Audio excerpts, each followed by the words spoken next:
내일부터 건설사들이 줄줄이 1분기 실적을 발표합니다. 이번에 실적을 가를 변수는 해외 사업인데요. 특히 한국 건설업계는 중동에서 수주한 사업이 많은데 최근 이란과 이스라엘의 갈등으로 주변국에 불똥이 튀는 건 물론 건설 자재값 인상 등의 문제도 예상되고 있습니다. 오늘은 이와 관련해 산업이부 이지영 기자와 자세히 이야기 나눠보겠습니다. 안녕하십니까? 안녕하세요. 네, 우선 이 건설사들의 실적 전망부터 짚어주시죠. 네, 내일부터 현대건설을 시작으로 건설사들이 실적을 발표합니다. 금융정보 제공업체 FN가이드에 따르면 올해 1분기 가장 큰 영업이익을 낼 건설사는 현대건설입니다.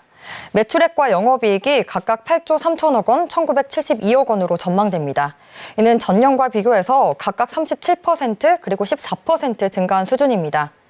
건설 경기가 좋지 않은 상황에서 이렇게 실적을 낼 수 있었던 이유는 그간 해외에서 일감을 많이 땄기 때문입니다. 현대건설은 올해 1분기에도 해외 수주를 많이 했는데요. KB증권에 따르면 이제 1분기 해외 수주는 약 5조 원으로 연간 가이던스 11조 8천억 원의 40%를 넘겼습니다. DLNC와 GS건설, 대우건설은 주택 분야의 사업성 악화로 실적 악화가 예상됩니다.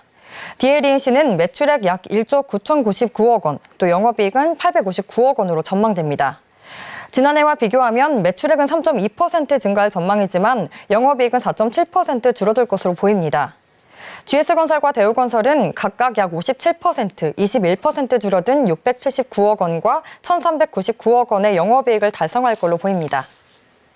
이 건설사들의 실적이 해외 사업에서 좀 갈리는 모습인데 이 주된 사업 지역이 어딘가요? 네, 건설사들은 국내 부동산 시장이 좋지 않자 이제 해외에서 해외 수주에 공을 들이려는 모습입니다.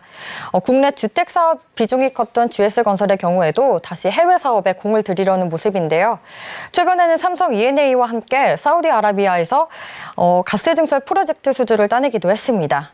최근 몇 년간 유가 하락 등으로 해외 플랜트 사업 발주가 급감하자 국내 플랜트에만 집중을 했다가 이번 수주로 인해서 다시 해외 사업에 공을 들이는 모습입니다. 또 해외건설협회에 따르면 올해 1분기 해외 건설 수주액은 7조 6천억 원입니다. 건설사들이 가장 눈여겨보고 있는 지역은 중동인데요. 올 1분기 중동 수주액은 약 3조 3천억 원으로 전체 해외 수주액의 44%를 차지할 정도로 비중이 큽니다. 그런데 이란이 이스라엘 상대로 이 보복성 공습에 나섰고 이 두 국가의 갈등이 전쟁으로 번질 가능성도 지금 배제할 수가 없는데 이렇게 되면은 국내 건설업계가 입는 피해가 어느 정도 될까요? 네, 우선 이번 이란 공습으로 우리 기업이 받은 직접적인 피해는 없는 것으로 전해졌습니다. 이스라엘은 시장 규모가 작은 편이라서 국내 건설사들의 진출이 거의 없는 상황이고요. 이란의 경우에는 서방 국가와 핵 협상 관련 문제로 글로벌 기업들의 진출이 아예 불가능한 상황이기 때문입니다. 그럼에도 중동에 진출해 있는 건설사들은 일단 상황을 지켜보자라는 분위기가 우세합니다. 두 국가의 갈등이 만약에 전쟁으로 번져서 향후 주변 아랍 국가들이 참전을 하는 경우에는 이제 국내 기업의 중동 건설공사와 신규 수주 활동에 문제가 생길 수 있기 때문입니다. 중동 시장은 국내 건설사의 해외 수주 텃밭으로 꼽히는 지역입니다. 하지만 업계에서는 두 국가의 갈등이 전쟁으로까지는 번지지 않을 것이라고 전망하고 있습니다.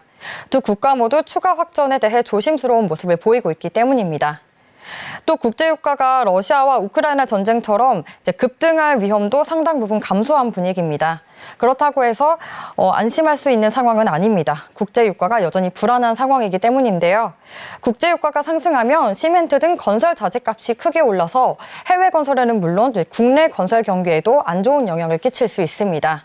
실제로 지난 2022년 러시아의 우크라이나 침공 사태로 주요 건설 자재인 철근과 시멘트 가격이 급등한 이후 계속해서 공사비가 오르고 있는 상황입니다. 네, 오늘 말씀 잘 들었습니다. 감사합니다. 감사합니다.